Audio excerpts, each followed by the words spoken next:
Bonjour à tous et gloire à Dieu.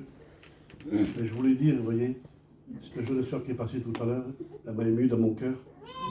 Et je remercie le Seigneur parce que j'ai vu des pleurs dans ses yeux, mais à la fin j'ai vu des pleurs de joie aussi. Amen. Et c'est celui qui peut changer toutes les situations. C'est vrai. Là où il n'y a plus d'espoir, avec le Seigneur que nous avons, c'est celui qui donne l'espoir. Et moi je vais vous donner une bonne nouvelle, parce qu'aujourd'hui je suis allé voir un médecin. J'ai deux frères qui ont eu cette mauvaise maladie du poumon. Et moi, il y a un mois en arrière, ou un mois et demi en arrière, j'ai eu le Covid. Et par rapport à ça, on m'a fait faire une radio et on m'avait trouvé quelque chose sur le poumon. Et je suis allé faire un scanner et après cela, et on a vu qu'il y avait quelque chose. Et ce qu'il y avait décrit, c'était pas trop bien. Et j'ai attendu jusqu'à aujourd'hui. Et aujourd'hui, j'ai eu rendez-vous avec le pneumologue. Et celui qui devait me voir n'était pas là, c'était un remplaçant qui était pneumologue et qui s'occupait aussi de cette mauvaise maladie. Et donc il a regardé, il m'a dit que ce n'était pas ce que je pensais en fait. C'est pour dire que le Seigneur, lui, c'est lui qui maîtrise tout. Amen, amen. Je le crois de tout mon cœur. Parce que dans mon cœur, je me disais, Seigneur, si c'est ça, parce que je suis déjà passé par là malheureusement, je sais ce que c'est, dans la même situation que j'ai été ces jours-ci, je l'ai vécu avec mes frères. Mais j'étais prêt dans mon cœur aussi d'accepter la situation. Alors Seigneur, c'est toi qui gère et qui conduit toutes choses. Amen.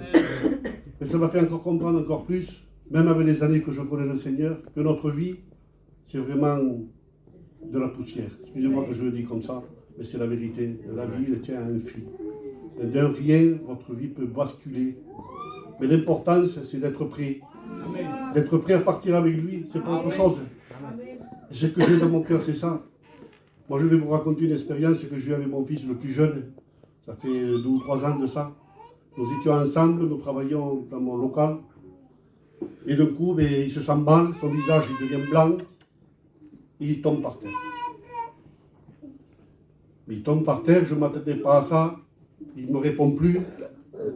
J'étais en panique. Et je crie de tout mon cœur, Seigneur, qu'est-ce qui se passe? Comme tout père peut crier à ce moment-là. Mais moi, je connais notre Seigneur Jésus-Christ. Donc c'est à lui que j'ai acclamé dans l'instant même. J'étais affolé de prendre le téléphone qui était au bout de mon local. Je ne pouvais pas laisser mon fils par terre, avec le visage par terre. Ça m'a coûté, ce moment m'a coûté beaucoup de pouvoir appeler la SAMU pour qu'elle vienne. Et je priais, je criais de tout mon cœur. Et comme je vous le dis, que mon oui soit oui. Quand on confie à notre Seigneur, c'est lui qui a les rênes. C'est lui qui commande dans toutes choses. Amen. Mais que je vous le dis comme ça s'est passé. Ça a résonné dans mes oreilles. Ne t'inquiète pas. Ne t'inquiète pas, je suis là. Quoi qu'il arrive. Il peut partir, je lui donnerai la vie. Mais je vous le dis comme je vous le dis, c'est ce que j'entendais dans mes oreilles. À la fois, j'étais heureux et à la fois, j'avais même peur. Parce que c'était fort, tellement fort dans mes oreilles. Je priais, je priais. Un quart d'heure, 20 minutes pour que les pompiers viennent, c'est long. Ils sont arrivés. Et bien, c'était au moment du Covid, on ne pouvait pas rentrer dans la SAMU, là. Alors, ils me disent, ne montez pas. Alors, je me dis, qu'est-ce que je fais? Je vais à ma maison chercher ma femme qui n'est pas au courant.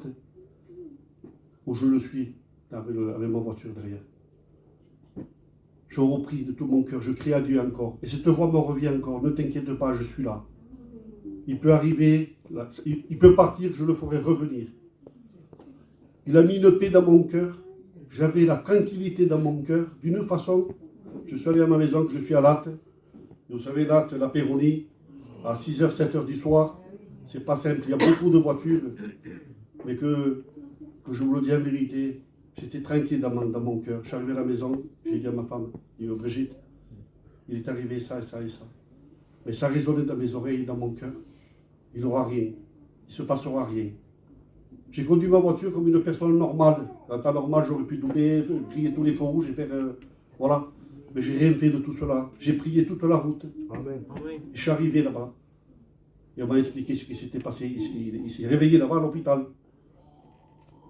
Mais c'est pour dire que notre vie, c'est comme ça. Et tout pour basculer d'un coup. Alors, c'est vrai que d'être dans une église et écouter des paroles comme on entend. Mais moi, pour ma part, je vous le dis comme ça. N'attendez pas qu'il y ait des problèmes. Parce qu'on peut vivre avec Dieu d'une façon, quoi qu'il arrive, il sera là. Amen. On le vivra d'une autre façon, Amen, amen.